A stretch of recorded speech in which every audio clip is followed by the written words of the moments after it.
You're watching Around the World, our top global stories. First up, we've been hearing so much about the balloon gate and unknown flying objects being spotted in skies across countries. But even as the US and China trade spy charges against each other, the White House has now said that there is no need to panic and that the downed flying objects may be benign, as in harmless, prompting the question, was all that hue and cry for nothing at all? Now, it's quite an embarrassing predicament for US President Joe Biden. The entire spy balloon fiasco, it seems, has burst right on him. First, citing safety concerns, US fighter jets did not shoot down what officials described as a Chinese spy balloon until after it had crossed much of the US. Then the military deployed F-22 fighters with heat-seeking missiles to quickly shoot down what now seems like harmless objects. Even as the US analyzes whether China meant for the balloon to enter US airspace or did it simply sway off course, American officials maintain their stand that the balloon was in fact being used for surveillance. Even Japan's defense ministry has come out and said that 3 objects were spotted in its airspace between the years of 2019 and 2021, and they were probably Chinese surveillance balloons. On the other hand, the White House, after fueling all kinds of anxieties, has now said that the 3 objects it shot down after the balloon may be benign. White House reporters are now asking whether the president is embarrassed for sending Top Gun fighters to blow up weather balloons. Michael, let me answer the question. I don't think the president should be embarrassed, right, by the fact that he took action to make sure that our airspace, civilian airspace, was safe. Now, the information vacuum has fueled speculation about the origins of the unidentified flying objects, or UFOs, detected and shot down over Alaska, Canada, and Michigan. 4 objects being shot down in 8 days. Of the 4 flying objects that were shot down, only the first has been attributed to Chinese surveillance efforts. But the White House still has no idea whether the rest of the unknown flying objects were connected to the balloon or not. America is not clarifying anything until the debris has been analyzed, but it has only drawn a distinction between the successive shootings and the first one and nothing else, leaving an ill-informed public like you and me wondering if it was all much ado about nothing. Now, while heavy fighting continued in the east of Ukraine, some Ukrainians were trying to forget about their worries for just a moment by celebrating Valentine's Day. Let's now take you through the celebration of love across the world, some in rather unusual ways and some in the middle of some unlikely, unromantic circumstances. People in Ukraine's capital, Kiev, were seeing blind flowers and sweets for their loved ones. Not just loved ones, but on this Valentine's Day, they showed their love for their country and for the soldiers in their army. This is Valentine's Day. Valentine's Day because we are all currently in love with our country, with our state, with our soldiers of the armed forces of Ukraine. We support as much as we can. Today, there is nothing particularly romantic because there is a war in our country. Now, the war has separated many families across Ukraine. And in this moment of celebration, Ukraine's state train company organized a special train of love to mark Valentine's Day for Ukrainian couples. The train of love left the platform, giving its passengers just a few moments to enjoy music and a candlelight dinner. Ukrainian soldiers were given free passes to this train.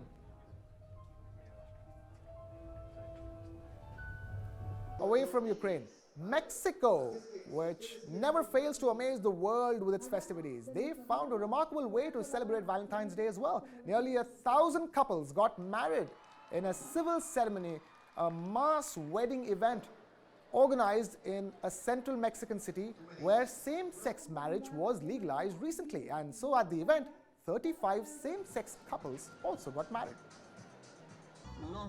In Nicaragua too, hundreds of people marked Valentine's Day by tying the knot on the shores of Lake Managua. A radio station in Nicaragua has been organizing this free mass wedding event on every Valentine's Day for the last 20 years. People especially wait every year to get married on Valentine's Day to avoid paperwork. And of course, it's pocket-friendly too. And who said Valentine's Day is only for human beings? A pair of white lions at a zoo in Peru's capital Lima celebrated its first symbolic wedding anniversary. To mark Valentine's Day, their den was decorated with cute pink paper flowers, and visitors clicked pictures and enjoyed the view as the lions were seen playing in their den. And it wasn't just for the lions, the rest of the animals at the zoo were also given heart-shaped treats for Valentine's Day. Now, while the rest of the world was celebrating the Day of Love, people in Afghanistan could not. Taliban's morality police had decided to ban Valentine's Day, saying that Valentine's Day is not Islamic and is not a part of Afghanistan's culture. The streets of capital Kabul were filled with florists and vendors waiting to sell flowers and gifts for Valentine's, but they were left heartbroken as no customers came to buy anything. Kabul's police patrolled the streets and also issued orders to the shopkeepers not to provoke any celebrations. The Taliban imposes all kinds of limitations to restrict the social life of people. Even social media, music and video games come under the surveillance of Taliban authorities. Now, lots of talk about Titanic during Valentine's Day. The movie, that is, and its classic love story. It has been 25 years since the all-time blockbuster and multiple Oscar-winning movie released, and to mark the occasion, something special has now been released. On this show, we're taking you straight to the actual Titanic ship that sank more than a century ago, because rare and in some cases never before publicly seen videos of the first ever dive through the wreckage of Titanic has now been released. The visuals you're seeing are of the first ever expedition into Titanic's wreckage in the year 1986, more than 70 years after its sinking. The first time human eyes had seen the giant ocean liner since it struck an iceberg and sank in the frigid North Atlantic. Titanic met its fate on its maiden voyage from Southampton in England to New York City in the US in April 1912. Around 1,500 people died. The vessel now lies about 2.5 miles below the surface of the ocean. Technical limitations, as well as the vast expanse of the search area in the North Atlantic, had made it impossible to locate the wreck. By the year 1985, a new imaging technology was developed, including a camera sled that was towed from the research vessel and captured the first ever photographs of the ship beneath more than 12,400 feet of water. Moving on. Cold noodles.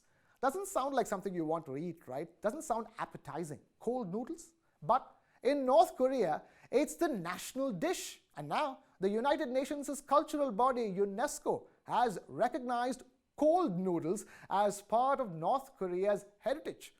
Since the country closed to international travel in early 2020, it has been difficult for anybody outside to experience the Pyongyang Raengmyeon, the cold noodles. And so on this show, we take you right there. Everyday life is not a bowl of noodles in North Korea, as food has been in acute short supply, but proud North Koreans, even in difficult times, want recognition for their heritage and culture. It's called Myeonggiri Guksu, literally meaning long life noodles, also known as the Pyongyang Raengmyeon. The noodle strands are supposed to signify longevity, and eating them together is an occasion to be shared with family and friends. Korean food is now popular all over the world, but it's still difficult to find cold noodles like those served in Pyongyang. In North Korea, the dish is comfort food for anybody that can afford it, especially during bitter cold winters. It can look beautiful with a pile of chopped slices of meat together with slices of kimchi balanced on a dense pile of noodles.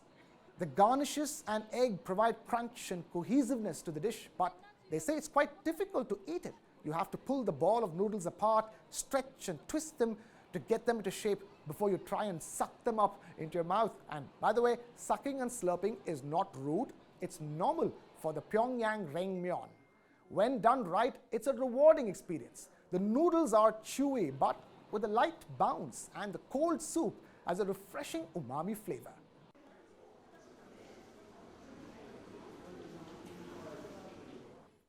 And that's all we have time for on this edition of Around the World. Thank you so much for watching. Keep it with News 9 Plus.